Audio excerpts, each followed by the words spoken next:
की बात है। एक पानी जहाज समुद्र के तूफानों में फंस गया था। पानी जहाज और उसके सभी यात्री डूब गए। केवल एक को छोड़कर ईश्वर की कृपा से वह बच गया और तैरते तैरते छोटे से टापू में पहुंच गया। वहां वह ईश्वर से प्रार्थना करने लगा है, ईश्वर कोई मुझे यहाँ बचाने के लिए आ जाए। पूरा दिन गुजर गया, पर कोई उसे बचाने के लिए नहीं आया। फिर वह रात को रेत में ही सो गया। दूसरे दिन उसने फिर प्रार्थना किया, पर कोई उसे बचाने के लिए नहीं आया। इस तरह से दिन गुजरते गए। वह रोज प्रार्थना करता, पर कोई मदद नहीं आया। 1 महीने बाद अब वह हार मान चुका था।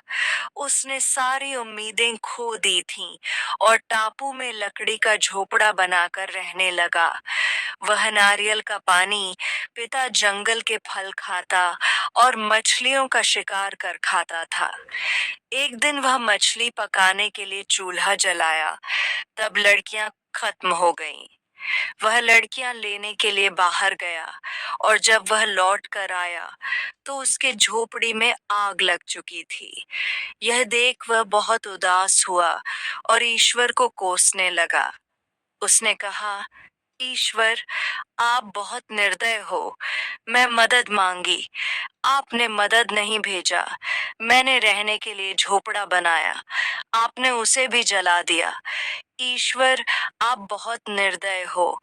वह पूरा दिन ईश्वर को कोसते रहा। रात हो गई और वह बाहर रेत में ही सो गया। सवेरे जब उसकी नींद खुली, तब उसने एक बड़े से पानी जहाज को सामने पाया। उसे अपनी आंखों पर भरोसा नहीं हो रहा था कि कोई उसे बचाने के लिए आ गया है। वह पानी जहाज में चढ़ा और पानी जहाज चलने लगा। उत्सुकता। बस उसने जहाज के कप्तान से पूछा, आपको कैसे पता चला कि इस सुनसान टापू पर मैं फंसा हुआ हूँ? कप्तान ने कहा, कल आपने ही तो फायर सिग्नल भेजा था। इस पर उसे आदमी ने कहा, पर मैंने तो कोई फायर सिग्नल नहीं भेजा था। फिर उसे अपने जलते हुए झोपड़ी की याद आई और वह समझ गया। कप्तान ने उसके जलते हुए झोपड़ी को फायर सिग्नल समझ लिया है।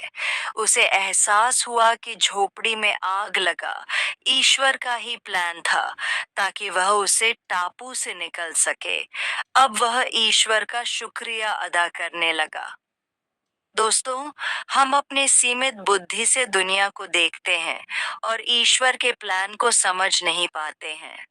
जब भी बुरा वक्त आता है, हम ईश्वर को कोसने लगते हैं, जबकि हमें ईश्वर पर विश्वास रखकर अपने कर्म करते रहना चाहिए।